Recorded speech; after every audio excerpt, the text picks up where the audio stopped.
Gente, eu preciso confessar meus pecados. Eu não consegui me desgarrar de Atos.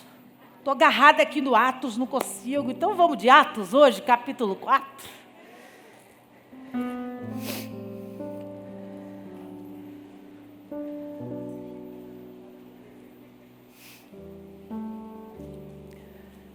Atos dos Apóstolos, capítulo 4.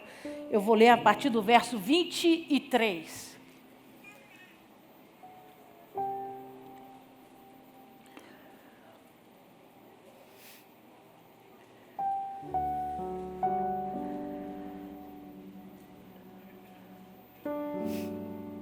Você achou? Diga amém. Assim diz o Senhor para nós essa noite. Uma vez soltos, procuraram os irmãos e lhes contaram quantas coisas lhes haviam dito os principais sacerdotes e os anciãos. Ouvindo isso, unânimes, levantaram a voz a Deus e disseram: Tu, soberano Senhor, que fizeste o céu, a terra, o mar e tudo o que neles há, que disseste por intermédio do Espírito Santo, por boca de Davi, nosso pai, teu servo, porque se enfureceram os gentios e os povos imaginaram coisas vãs? Levantaram-se os reis da terra e as autoridades ajuntaram-se a uma contra o Senhor e contra o seu ungido. Porque verdadeiramente se ajuntaram nessa cidade contra o teu santo servo Jesus, ao qual ungistes, Herodes e Pôncio Pilatos, com gentios e gente de Israel, para fazerdes tudo o que a tua mão e o teu propósito predeterminaram. Agora, Senhor, olha para as suas ameaças e concede aos teus servos que anunciem com toda intrepidez a tua palavra, enquanto estendes a mão para fazer curas, sinais e prodígios, por intermédio do nome do teu santo servo Jesus. Tendo eles orado, tremeu o lugar onde estavam reunidos. Todos ficaram cheios do Espírito Santo e com intrepidez anunciaram a palavra de Deus. Amém? Feche os seus olhos, abaixe a sua cabeça. Poderoso Deus, em nome de Jesus. Essa é a tua palavra. Estamos todos reunidos nessa noite para ouvir falar de ti. Por isso eu me coloco atrás da cruz de Cristo, a sombra do Onipotente. Eu te peço, toma esse altar que é teu de honra e direito, ministra sobre nós, para a glória do teu nome, nome santo de Jesus. Amém, amém, amém. Você pode aplaudir ao Senhor? A Ele a honra, a glória e o louvor para sempre. Aleluia. Nós falamos no domingo sobre a descida poderosa do Espírito Santo de Deus. Os discípulos reunidos no cenáculo. De repente, uma visitação espiritual gloriosa, que transformou o ambiente e vidas, porque naquele mesmo dia 3.000 almas se renderam a Jesus, a despeito do discurso poderoso do Pedro. Não era mais o Pedro de duras palavras, não era mais o Pedro que errou tantas vezes, não era mais o Pedro inseguro, agora um Pedro cheio de intrepidez, de ousadia, que não se limitou às suas experiências, mas foi no profundo, nas Escrituras Sagradas, convencer aqueles povos de todas as nações a entregarem as suas vidas a Jesus Cristo. Realmente foi um dia de experiências muito fortes e poderosas. A Bíblia vai dizer para nós, então, que depois dessa experiência com Pentecoste, eles voltam à sua rotina, né, de se reunir. E agora eles precisam planejar sobre a obra de Deus, sobre a vontade de Deus, sobre tudo aquilo que Deus estava desejoso de operar sobre a terra, agora numa performance diferente, não mais com Jesus, mas através dele, através do seu nome. Você está aí? Diga amém. Aí a Bíblia vai contar para nós uma experiência poderosa, a primeira grande experiência depois do derramamento de poder, que aí nós vamos chegar no texto que a gente leu. Vai comigo lá no capítulo 2, capítulo 3. Agora a palavra vai descer melhor ainda. Deus te usou, varão do poder. Atos capítulo 3. Você achou? Diga amém. Pedro e João subiam ao templo para a oração da hora nona. Então, para e olha para mim. Eles saem do cenáculo, que agora se torna um ponto de pregação, um lugar de reunião, um lugar onde eles discutem o que vão fazer, para onde ir. Eles saem do cenáculo e ficam no Monte Sião. Quando você for comigo para Israel, eu vou levar você lá. E vão em direção ao centro de Jerusalém, o alto do monte, onde o templo está, o Monte Moriá, onde o templo estava lá, o templo construído. Então, eles saem por volta da hora nona. Qual que é a hora nona? Alguém que sabe? 3 horas da tarde. E vão em direção ao templo para orar. Deixou muito claro que a intenção não era falar sobre Jesus, pregar sobre Jesus. O Pedro e o João estavam debaixo de um compromisso de crente. Fala para esse irmão que está ao seu lado. Crente? Ora, você sabia disso? Deveria ser sempre, né? Deveria ser uma atitude de sempre. Mas às vezes a gente esquece. E o João e o Pedro entenderam que agora mais do que nunca, eles precisavam da direção de Deus, precisavam orar. Então, acompanha comigo. Pedro e João subiram ao templo para a oração da hora nona, oração das 3 horas da tarde. Era levado um homem coxo de nascença, o qual punham diariamente à porta do templo, chamada Formosa, para pedir esmola aos que entravam. Vendo ele a Pedro e João, que iam entrar no templo, implorava que eles dessem uma esmola. Pedro, fitando juntamente com João, disse: olhai para nós. Ele os olhava atentamente, esperando receber alguma coisa. Pedro, porém, lhe disse: não possuo nem prata nem ouro, mas o que eu tenho, isso te dou. Em nome de Jesus Cristo Nazareno, anda. Então, vamos entender esse negócio. Põe para mim, Felipe, por favor, para a gente entender. Essa é a maquete do templo, da época de Jesus Cristo.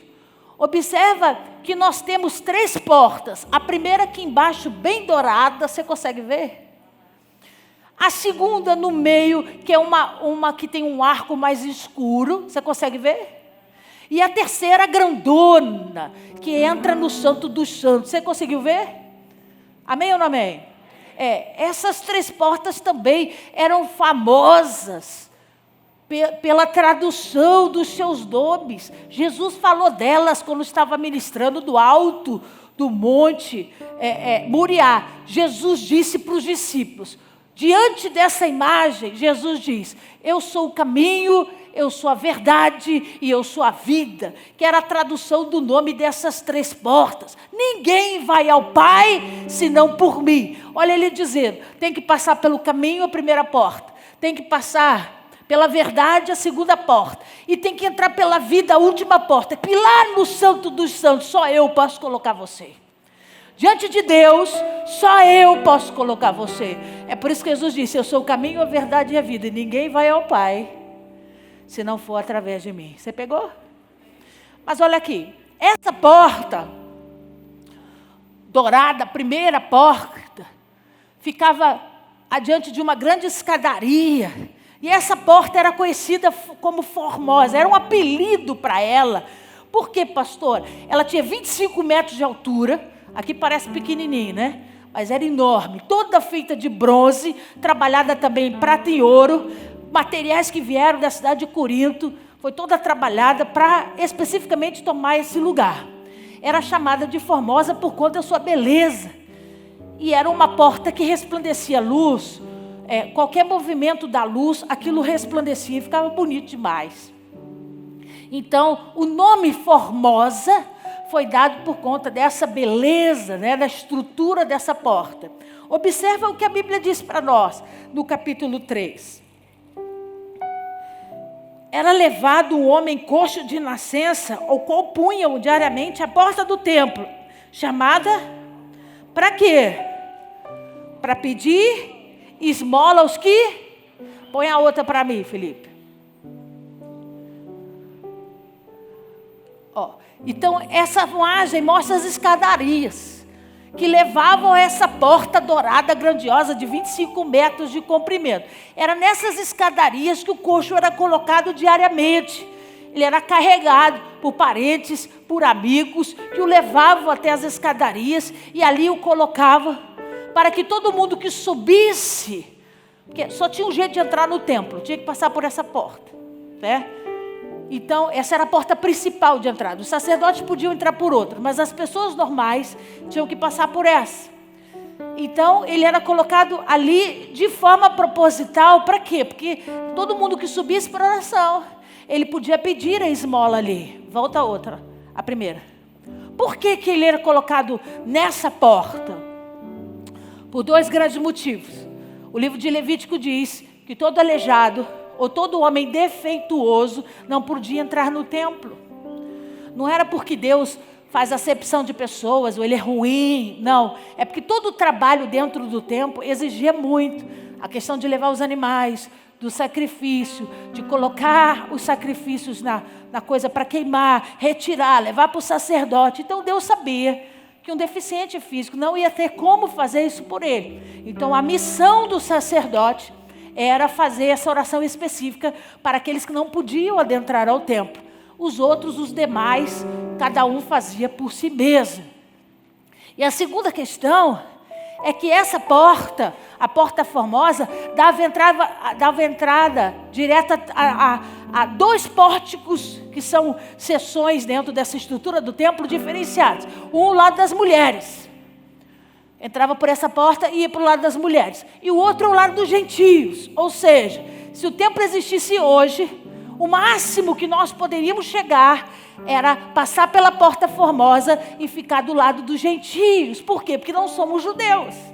Tem alguém que é filho de mãe judia aqui? Não. Então nós não poderíamos entrar. Então gentio é todo aquele que não professa a mesma fé que eles. Então eram colocados nesse segundo pórtico. Mas o segredo é que o gasofilácio ficava aqui, entre o pórtico das mulheres e o pórtico dos gentios. Então olha o que eu vou dizer, presta atenção aqui. Ninguém subia para essas escadarias sem dinheiro para ofertar. Nessa entrada, o câmbio já tinha sido feito.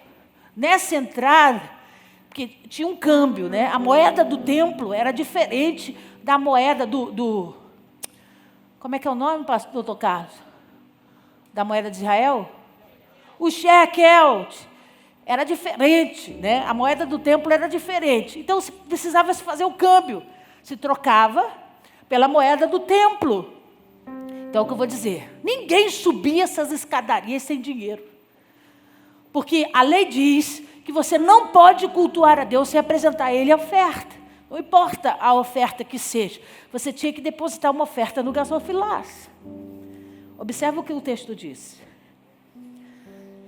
Versículo 3. Vendo ele, a Pedro e João, que iam entrar no templo, implorava que lhes desse uma normal. Todo mundo que sobe tem moeda no bolso.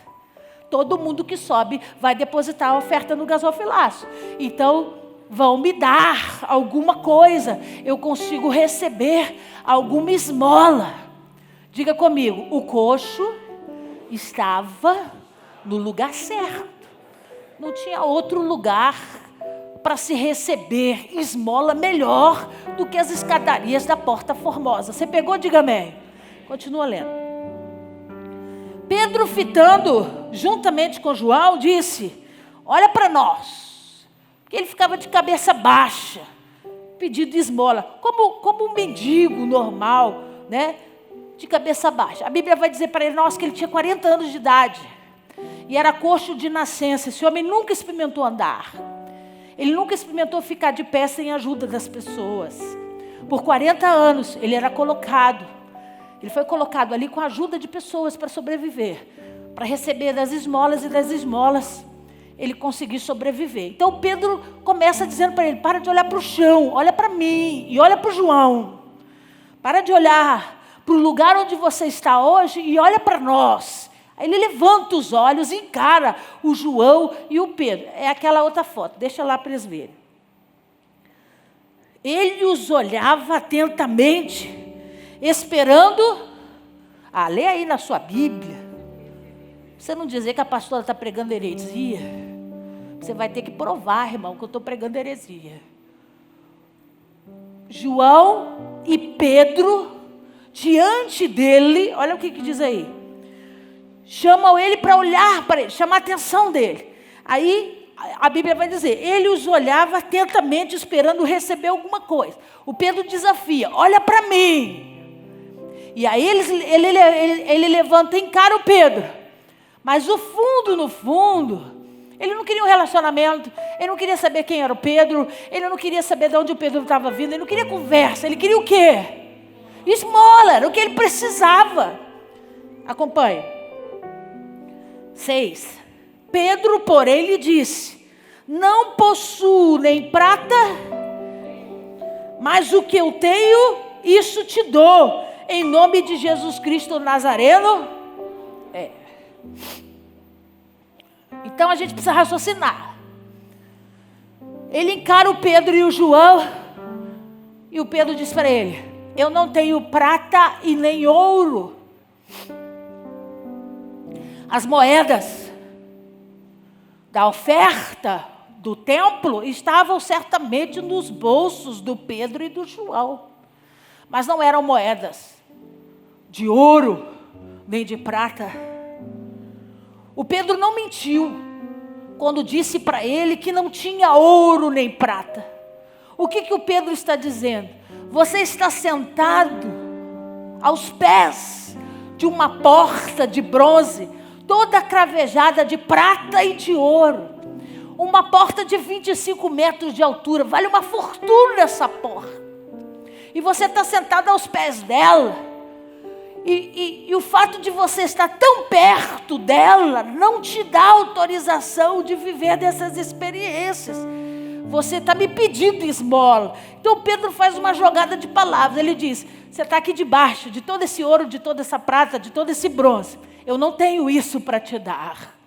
Mas eu tenho algo muito mais poderoso e precioso, que talvez você não tenha experimentado.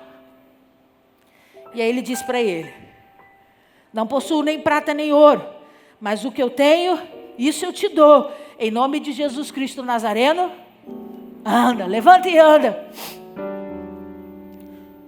Ele podia ter dado uma moeda pro coxo, sim ou não? Custava nada, discípulo de Jesus, ó que vergonha. Um doente pedindo ajuda, um coxo pedindo uma esmola. Quantas pessoas estão bem subindo para a hora nona, estavam de olho no Pedro e no João. E ele pede uma esmola. O Pedro podia ter falado em nome de Jesus e mudado o estado de vida daquele homem, mas custava nada ter dado uma moeda para ser testemunho de misericórdia, sim ou não? Por que ele não deu? Porque as moedas que estavam com eles eram ofertas do templo, do Senhor. Diferente de você, o Pedro e o João já saíam para a hora nona, preparados para ofertar. Você chega aqui, separa o do lanche, separa o da pizza de mais tarde, você bota para o outro bolso, e aí o que sobra você deixa aqui, que na hora da oferta você oferta. Olha que diferença, tinha o peso da responsabilidade de ofertar ao Senhor. Não tenho não para te dar, porque o que está aqui é do Senhor. Você não precisa do que é do Senhor, você precisa do Senhor exclusivamente. Você não precisa do que foi entregue para Ele, você precisa dEle na verdade, dEle na integridade. E aí Ele diz, olha para mim, eu não tenho ouro nem prata, mas o que eu tenho eu te dou, levanta e anda. Aí lê o que a Bíblia Sagrada diz. Versículo 7, tomando pela mão direita, o levantou.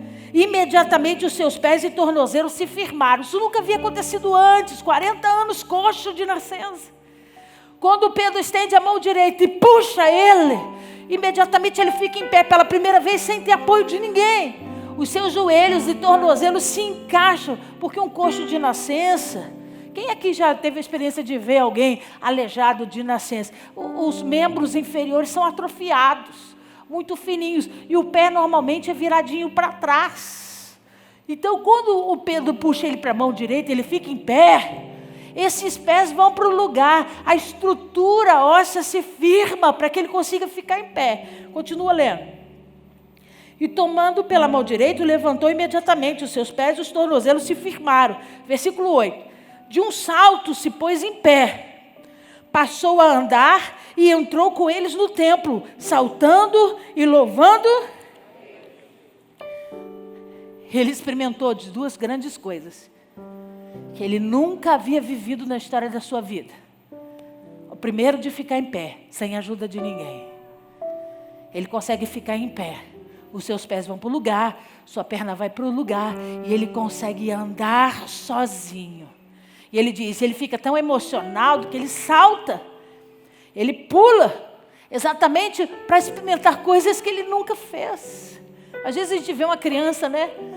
Assim que ela começa a aprender a andar, e ela se joga sem medo, porque para ela tudo é experiência, ela nunca viveu aquilo. Para a gente é surpresa o comportamento desse coxo, mas para quem nunca andou, ele quer experimentar o que ele viu pessoas fazerem ao longo de toda a história da sua vida, e ele não podia fazer. A Bíblia diz então para nós, e de um salto ele se põe de pé, passou a andar e entrou com eles no templo, saltando e louvando. Qual foi a segunda coisa que ele fez, que ele nunca tinha feito? Entrar no templo.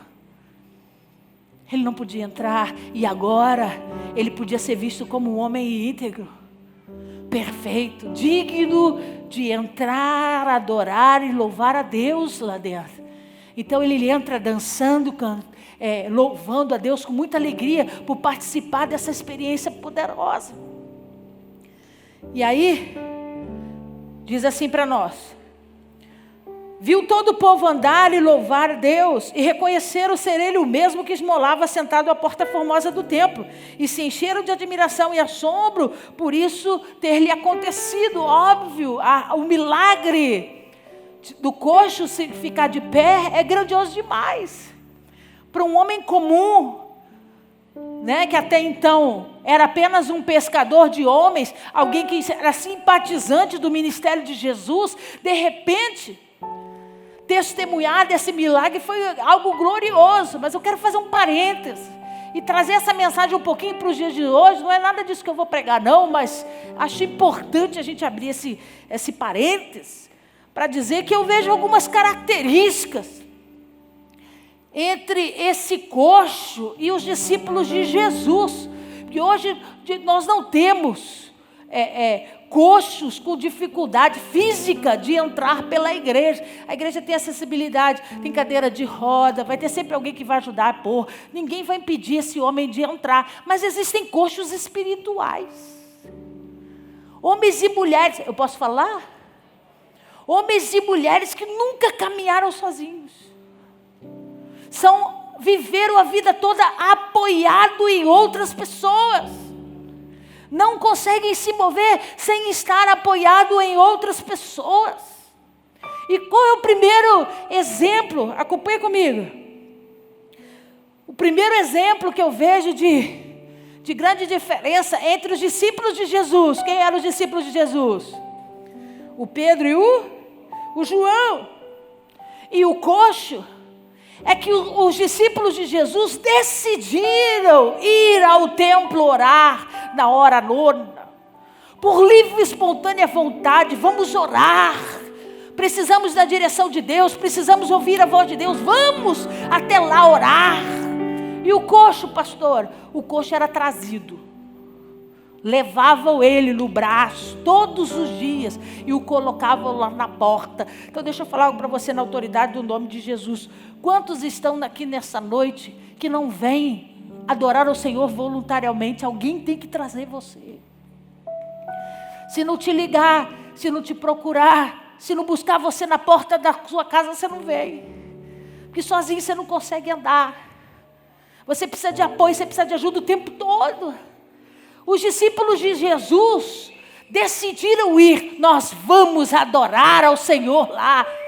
se programaram para esse momento, mas o coxo não, o coxo foi levado. E deixa eu dizer uma coisa para você, na autoridade do nome de Jesus, o Pentecoste desceu para mudar isso, irmão. O Pentecoste desceu sobre nós para mudar essa situação. O nosso coração precisa ser trabalhado em poder e renovo, para quê? Para que a gente possa desejar vir por nós. Fala para esse irmão que está ao seu lado, a salvação é individual. Diga, a comunhão é individual. A intimidade é individual. E diga, o compromisso também. Eu posso te ajudar a entrar quando você tiver dificuldade, mas chegar uma hora você precisa vir sozinho.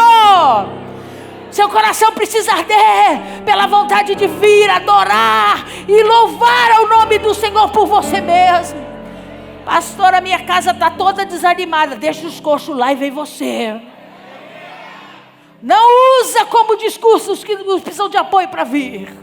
Por quê, pastora? Porque uma vez que Jesus tocou você e transformou a sua vida, você precisa fazer como esse coxo, entrar lá com alegria, saltando e louvando o nome do Senhor. Eu vou falar de crente de outra igreja, não vou falar dessa aqui não, porque essa aqui não tem isso não. Mas eu fico abismado com os crentes que recebem de Deus milagres sobrenaturais, operações, o missionário Lázaro, poderosas de transformação. E aí passa uns dias e esquece, gente. Tem uma amnésia gospel. E aí tu pega o camarada um mês depois, entrando pela porta, todo xoxo. O que você tem, irmão? Você está abatido? Estou tão desanimado. Enquanto tem um monte de gente na fila aí, às vezes 10 anos, 20 anos, esperando o milagre que aconteceu na sua casa. Fiquei sabendo hoje o testemunho de uma irmã, que depois de 20 anos orando pelo esposo, ele se rendeu a Jesus e batizou nas águas. 20 anos esperando. Deus entra na tua casa, convence teu pai, teu irmão, tua irmã, aceita Jesus, e um mês depois você está borocochô de novo. Amigo, você tem que entrar por essas portas dançando, saltando, glorificando o teu Deus. Por que a gente não faz isso? Porque a gente não é coxo da perna, mas é coxo do espírito. A gente tem memórias enquanto era carregado. A gente tem memórias enquanto era dependente. Parece que a gente gosta disso. Vira para esse irmão que está ao seu lado e diga para ele, em nome de Jesus, você vai levantar e vai andar hoje. Diga, essa mordomia acabou. Diga para ele, levanta e anda em nome de Jesus.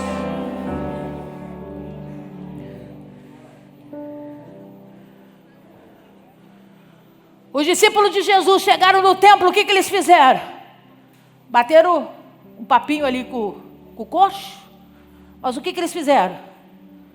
Eles entraram, porque a missão era essa. A missão era entrar, a missão era adorar. Mas os coxos ficam na porta. Os coxos espirituais, eles são carregados. O povo traz eles. Mas eles não ficam nem aqui onde tem fogo, nem lá atrás, onde o povo gosta de se esconder. Eles ficam lá na porta. Não tem nada com isso não, tá, filho? Estou mandando em direta não, em nome de Jesus. Por que, pastora? Porque os coxos espirituais não querem muita intimidade e relacionamento.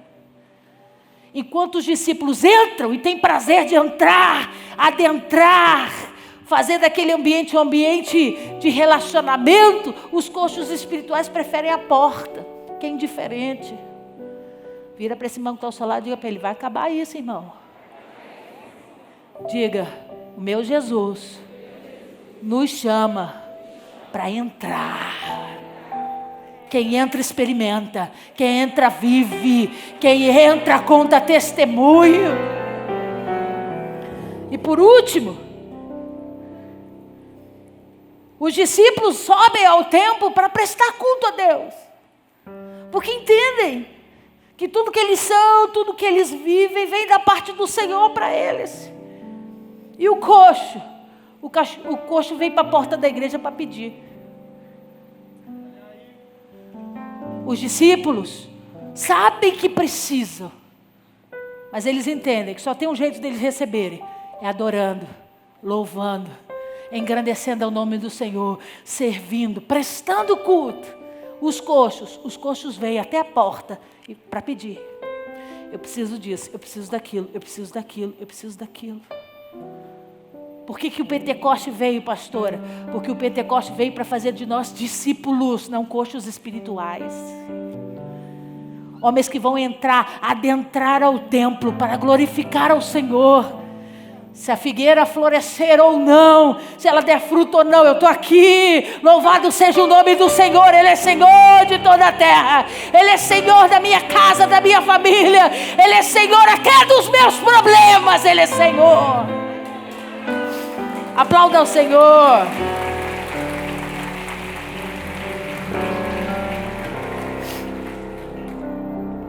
Pastora, mas eu estou precisando tanto de algumas coisas. Busca o reino primeiro. Todas as outras serão acrescentadas. Isso é discurso para quem é discípulo. Você está precisando de alguma coisa, vem adorar. Vem prestar culto. Deixa que as outras coisas ele acrescenta. O coxo não, ele quer vir na porta da igreja para pedir. Uma vez eu ouvi o pastor, nem sei se eu posso chamar assim, numa reunião de pastores. Primeiro ele chegou a distribuir o cartão para todo mundo. Quando tiver uma oportunidade na sua igreja, você me chama para pregar. Qual que é a sua igreja? Onde é que fica? Que bênção, né, irmão? Então, tem uma grande oportunidade de emprego lá. De fazer negócios, muita gente. Coxo do Satanás. Porque não está preocupado em enxergar a noiva. Ele quer ficar na porta, pedindo esmola. Ganhando o que os outros podem lhe proporcionar. Você está aí? É só um parênteses, não é nada disso que eu quero pregar essa noite. Aí o Pedro sai de lá, observa que o coxo entrou, cultuou a Deus, foi uma farra, todo mundo feliz. Muita gente testemunhou desse milagre e chegaram para o Pedro e diziam: como é que isso aconteceu? Eu sou testemunha, ele é coxo de nascença, muitos anos na beira da porta do templo pedindo esmola. E o Pedro então começa a pregar Jesus. O Pedro então não foi para o templo para isso, mas mediante ao acontecido, ele entende uma oportunidade de começar a pregar Jesus. E ele começa a dizer: pois é, olha que lindo esse texto, vê lá o versículo 12. À vista disso, Pedro se dirigiu ao povo dizendo: israelitas, por que vos maravilhai disso? Ou por que fitai os olhos em nós, como se pelo nosso próprio poder ou piedade o tivéssemos feito andar? Porque houve uma comoção muito grande. Todo mundo se aproximou do Pedro e do João para saber como é que foi, quem fez, como que esse coxo andou. E aí o Pedro começa a dizer assim para ele: ô israelitas, meus irmãos, por que vocês olham para a gente como se da gente tivesse saído poder ou autoridade para isso? E diante daquela multidão, o Pedro começa a fazer eles pararem de olhar para o homem e começar a entender de onde veio o poder. O poder que eles rejeitaram, o poder que eles abriram mão, o poder que eles condenaram à morte, que como pedra foi rejeitada pelos construtores de Israel. O Pedro então navega dentro desse discurso lindo. E a Bíblia diz que as pessoas foram se aglomerando para ouvir o discurso do Pedro, se aglomerando, e naquele dia de 3.000 crentes, porque lembra que foi essa quantidade que o Pedro ganhou no dia que desceu o Pentecoste sobre a vida dele, sim ou não? A Bíblia vai dizer para nós, vê aí o versículo 4 do capítulo 4. Muitos, porém, dos que ouviram a palavra, aceitaram, subindo o número de homens a 5.000 homens.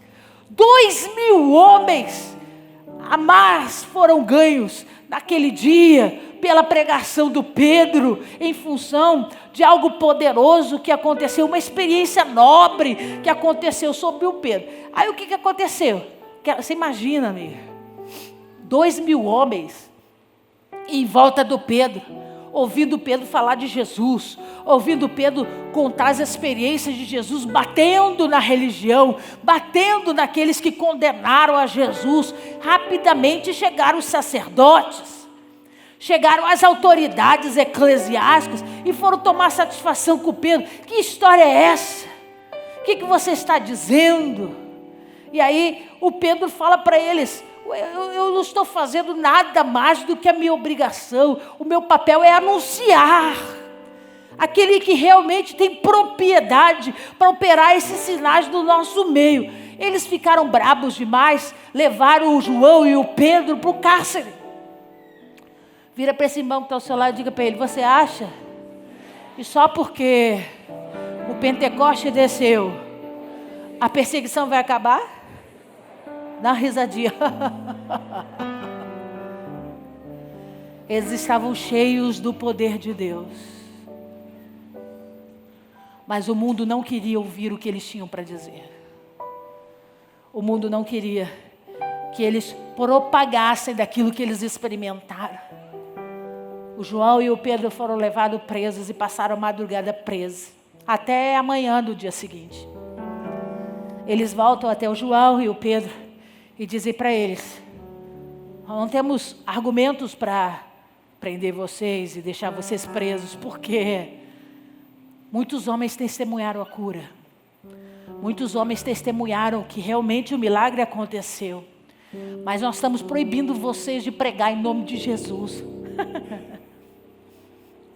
E aí o Pedro diz para ele: você não tem essa autoridade para me impedir de falar de Jesus Cristo de Nazaré, aquele que me salvou, me resgatou, mudou minha vida. E eles ameaçaram fazer e acontecer, mas libera o João e o Pedro. Aí chega no capítulo 4 que você leu comigo, vai lá. No versículo 23. Eu já vou terminar. Uma vez soltos, agora você entendeu, né? Passaram a noite preso, de manhã cedinho, eles soltam o João e o Pedro. Procuravam os irmãos e lhes contaram quantas coisas lhe haviam dito os principais sacerdotes e os anciãos. Então eles vão ao encontro dos discípulos. E quando chega lá, eles contam para eles: você não tem ideia, nós fomos ameaçados, os sacerdotes e os anciãos nos botaram na parede, proibiram a gente de pregar Jesus. O bagulho ficou estreito para nós. Olha o que ele diz. Ouvindo isso, unânimes, levantaram a voz a Deus e disseram: Tu, Senhor, soberano, que fizeste o céu e a terra, o mar e tudo que neles há, que disseste por intermédio do Espírito Santo, por boca de Davi, nosso pai, teu servo, porque se enfureceu os gentios e os povos imaginavam coisas vãs? Levantaram-se os reis da terra e as autoridades ajuntaram-se uma contra o Senhor e contra o seu ungido, porque verdadeiramente se ajuntaram nessa cidade contra o teu santo servo, Jesus, o qual ungistes. Herodes e Pôncio Pilatos, com gentios e gente de Israel, para fazerem tudo o que a tua mão e o teu propósito predeterminaram. Então olha aqui para mim um minutinho. O João e o Pedro chegam na reunião dos discípulos e começam a falar para eles: eles nos perseguiram, nós passamos a noite, porque com certeza eles estavam preocupados. Eles saíram para orar às 3 horas da tarde e só chegaram de manhã. Então, com certeza, os discípulos ficaram preocupados, sem saber o que estava acontecendo.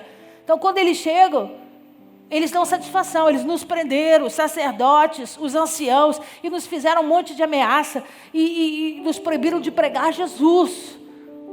O que nós vamos fazer? E unanimidade, orar. Porque uma vez que você é tomado de um poder que te transforma, você entende, amigo, que na força do seu braço você não pode mudar absolutamente nada. E que debaixo desse poder poderoso e glorioso que desceu, debaixo de oração, ouvindo a voz do Senhor, aí sim eles teriam uma resposta do céu para eles.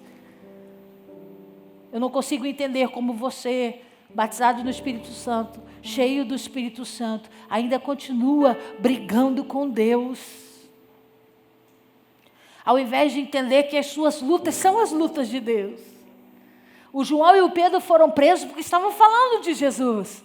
Estavam fazendo aquilo que Jesus escolheu eles para fazer. Eles sabiam disso. Como neutralizar isso? Como impedir que isso crescesse ou que os ferisse? Falando com Deus. Deus, eu estou só te servindo, esse problema não é meu, é seu.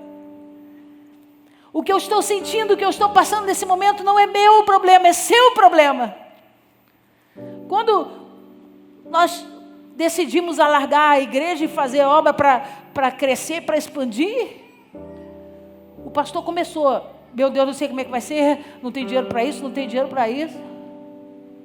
Eu fui para o joelho e falei para Deus, é seu problema. É a sua casa, é a sua igreja, é o seu povo. Por que se preocupar com coisas e você perder a sua paz por coisas que só Deus pode resolver? Que você precisa colocar em consonância com a voz de Deus para que Ele opere. Eles oraram unânimes e disseram para Deus, olha como o Senhor usou Davi, inspirado pelo Espírito, para dizer que guerras viriam através de reis e autoridades, que nós seríamos pressionados por coisas pequenas e vãs. Aqui nós estamos. Aqui estamos nós passando por isso. E olha o término da oração. Eu vou terminar, 29. Agora, Senhor, olha para as suas ameaças e concede aos teus servos que anunciem com toda intrepidez a tua. Olha a oração do Pedro. Senhor, o Senhor está vendo o problema? O Senhor está vendo tudo que foi levantado contra nós para nos impedir de vivermos o teu propósito?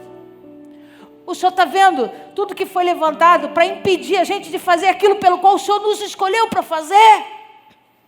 O que o Pedro está dizendo? É problema seu.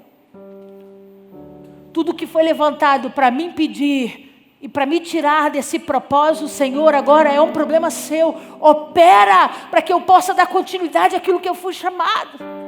Nessa noite eu vim trazer uma palavra para você, amigo, na autoridade do nome de Jesus.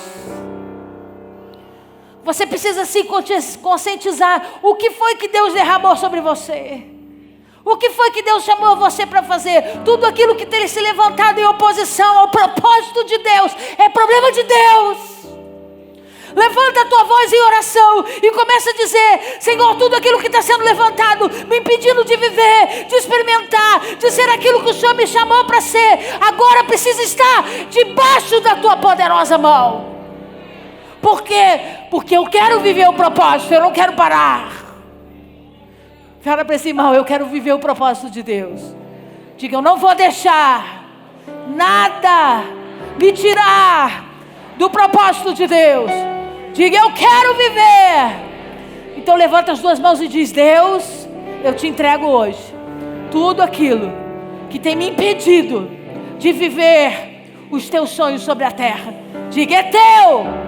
Resolva, porque eu quero experimentar do teu poder. Aleluia. Glória a Deus.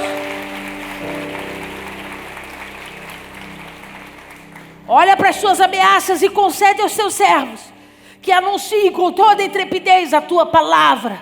O que ele diz? Resolve, porque eu quero viver o que você me chamou para viver. Resolve, porque eu quero continuar pregando a tua palavra. Resolve, porque eu quero continuar sendo testemunha, porque foi para isso que eu fui escolhido. Eu quero ser testemunha, então resolve esses problemas. Amiga, eu estou cansada de ver a igreja parar por causa de bobagemzinhas e problemas pequenos.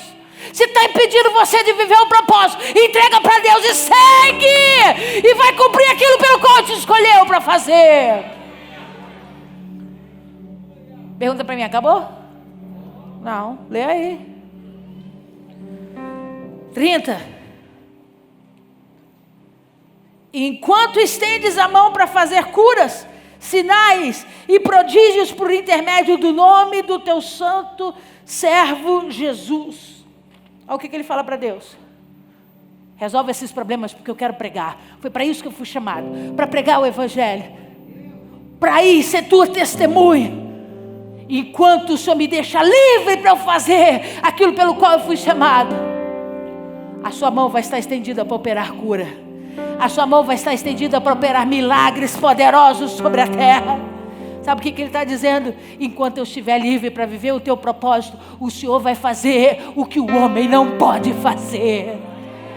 O Senhor vai construir o que o homem não pode construir. Eu anotei aqui a expressão em nome de, que a gente faz isso muito na oração, né? Senhor, em nome de Jesus.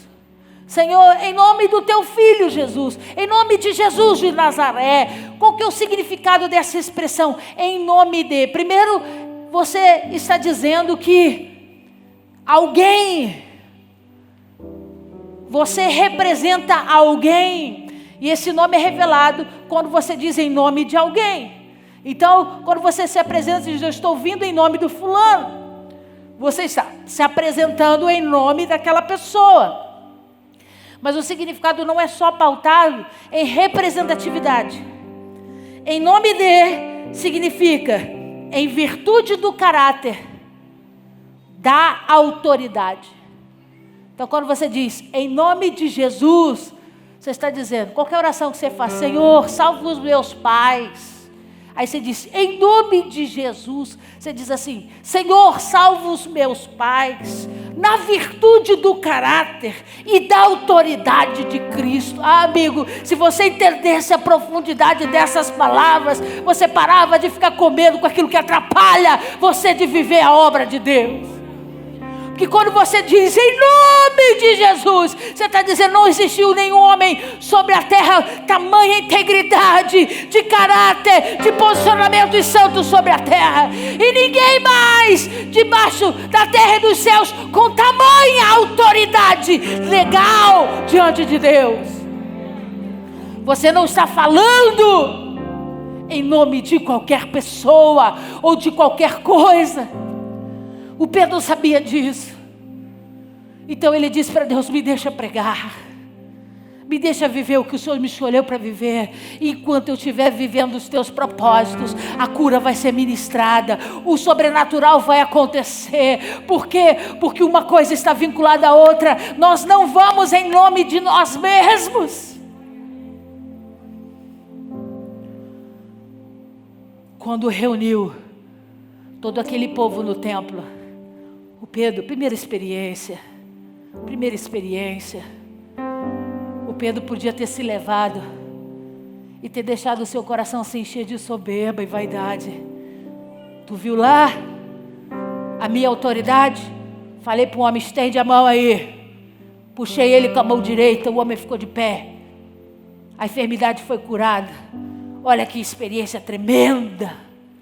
E depois ele começa a pregar Jesus. Uma multidão o cerca, ele podia dizer, viu lá? Mais 2.000 para minha conta. Se fosse um dos nossos, ia dizer, bati a meta. Bati a meta do ano todo. Mas quando eles começaram a juntar, o Pedro falou assim, por que vocês procuram em mim, no João, qualidades ou características que só o Pai tem? Eu disse para ele, olhando nos olhos dele, o que você quer eu não vou te dar, porque eu não tenho prata nem ouro, o que eu tenho no meu bolso aqui é de Deus. Mas eu sei o que você precisa, e o que você precisa, aquele que eu sou testemunha tem para te dar. Aquele que eu revogo em nome dele, aquele que eu falo em nome dele, esse tem autoridade e poder para fazer. Sabe o que eu vim propor hoje para você? Nós fomos embriagados de uma porção do Espírito que transforma. Está esperando o quê? Para se colocar no lugar que Deus estabeleceu sobre a sua vida, para as curas chegarem, para o sobrenatural acontecer. Pastora, por que a gente não vê mais isso hoje? Porque os homens querem ser homens. Os homens querem a glória. É por isso que isso tudo tem sido cada vez mais distante da nossa realidade. Eu nessa noite quero declarar, estou trazendo à existência aquilo que não existe, debaixo da autoridade do nome de Jesus, amigo. Me deixa pregar a palavra, você viva aquilo pelo qual Deus chamou você, e os milagres vão vir. O poder de Deus vai se manifestar sobre nós de uma forma gloriosa e sobrenatural. Fique de pé no seu lugar.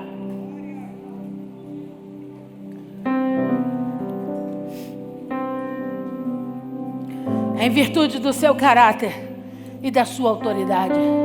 Em virtude do seu caráter e da sua autoridade. Em virtude do seu caráter e da sua autoridade.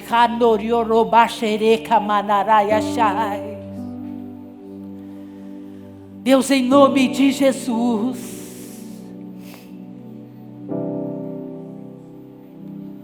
não nos deixe passar pelos coxos, sejam eles enfermos do corpo físico ou do espírito, sem operar neles a sua vontade.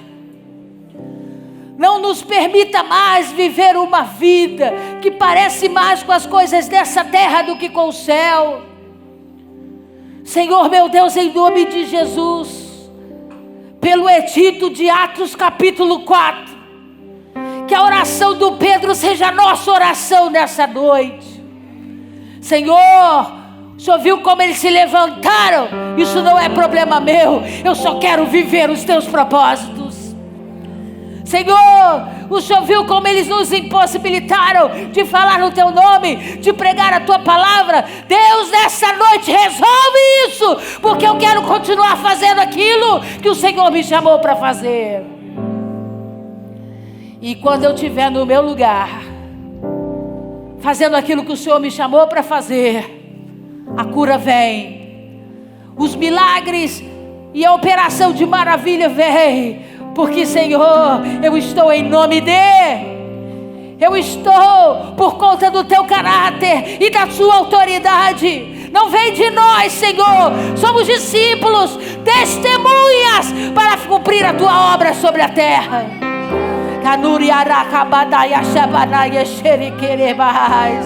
Hoje é noite de milagre aqui essa noite. Hoje é noite de cura aqui essa noite. É pela autoridade, é pelo caráter de Cristo.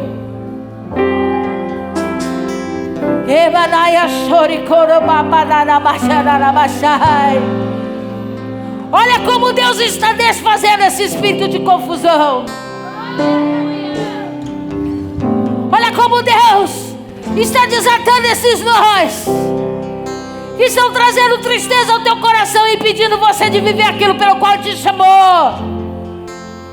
Debaixo da autoridade da oração que o Pedro fez. Senhor, resolve esses problemas. Resolve esses problemas. Resolve esses problemas. E libera o teu povo para viver o teu propósito.